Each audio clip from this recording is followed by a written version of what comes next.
Welcome to my channel Top Lines Defence Info. मैं आपका दोस्त अविनाश लाया हूं टॉप लाइन्स डिफेंस अपडेट। तो चलिए शुरू करते हैं। अभी कुछ दिनों के अंदर इंडियन एयरफोर्स के दो गुड न्यूज के बारे में काफी चर्चा हुई है।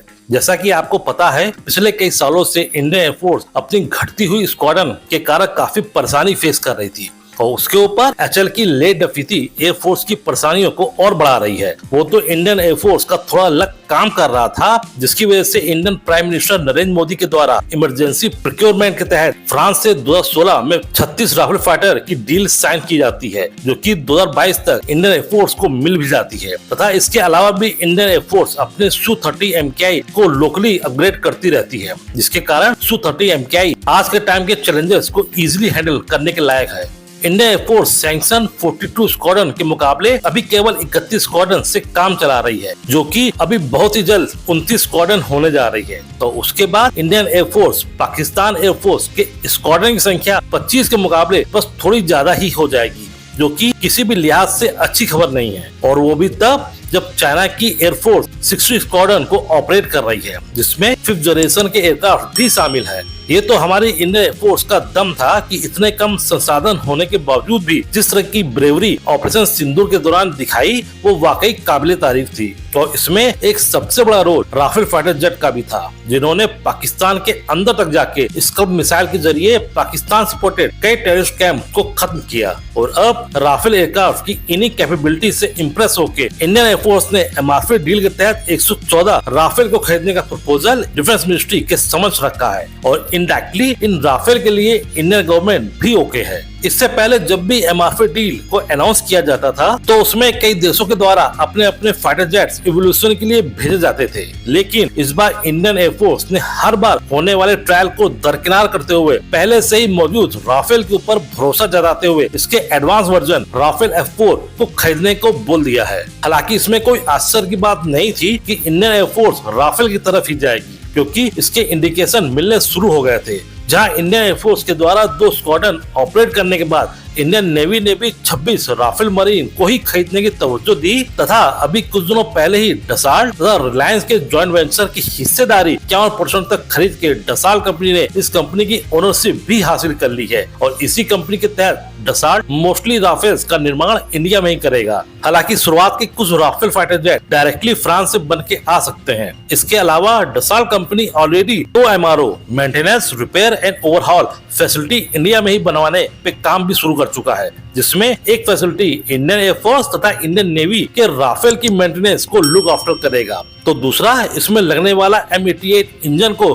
रिपेयर लोकली करेगा। अभी तक फ्रांस ने ऐसी फैसिलिटी फ्रांस के बाहर नहीं खोली है। इंडिया के अंदर बनने वाले राफेल के 60% पार्ट्स लोकली खरीदे जाएंगे। और इस बार इस बात के चांसेस काफी ज्यादा हैं कि राफेल में इंडिजिनियसली बने उत्तम रडार का प्रयोग किया जाए, क्योंकि अभी इन मेड इन इंडिया राफेल का इंडक्शन एयरफोर्स में होने पे काफी समय है। हालांकि हो सकता है कि इंडियन एयरफोर्स राफेल में लगने वाले स्पेक्ट्रा इलेक्ट्रॉनिक वॉरफेयर सूट को ही लगाए, क्योंकि इन EW सूट ने ऑपरेशन सिंदूर में चाइनीज PL-15 मिसाइल को बेकार साबित कर दिया था, जिसका फायदा हमें बिना नष्ट हुई कई PL-15 मिसाइल के रूप में मिला है। स्पेक्ट्रा इलेक्ट्रॉनिक वॉरफेयर सूट ने चाइनीज हथियारों की पोल पूरी दुनिया के सामने खोल चुकी है, और इसीलिए इंडियन एयरफोर्स इसी इलेक्ट्रॉनिक वॉरफेयर सूट के साथ ही जाना चाहेगी।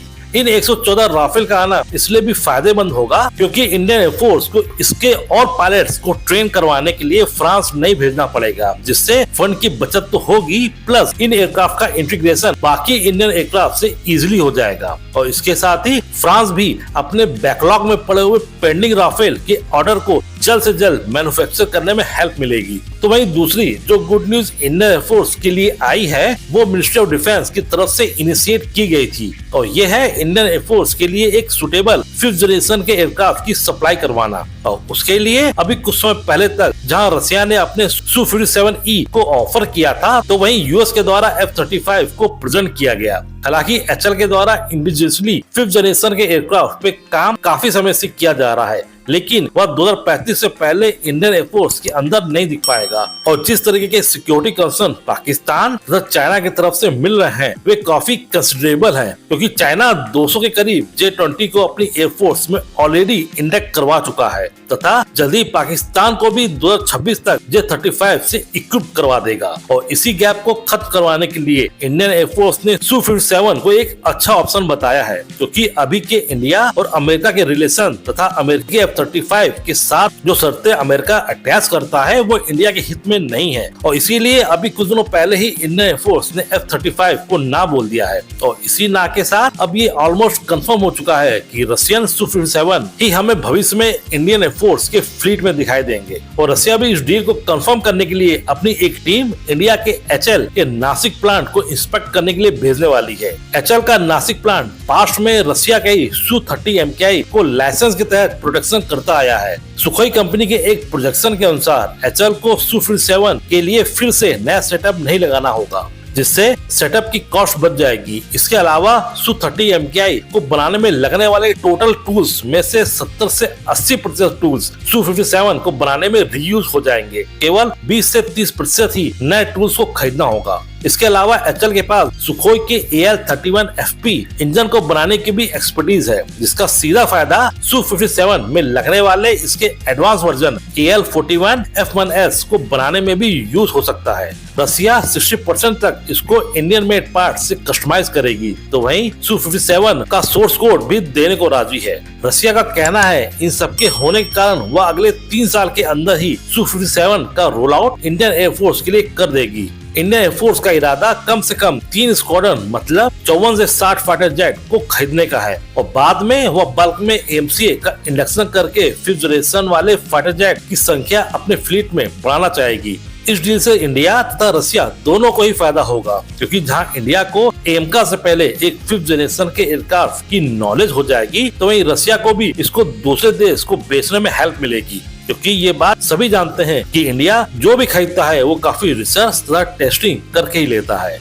इसी तरह की डिफेंस न्यूज और फैक्ट्स की रेगुलर अपडेट पाने के लिए मेरा चैनल को लाइक और सब्सक्राइब जरूर कीजिए और हाँ, बेल आइकन दबाना मत भूलिएगा। जय हिंद।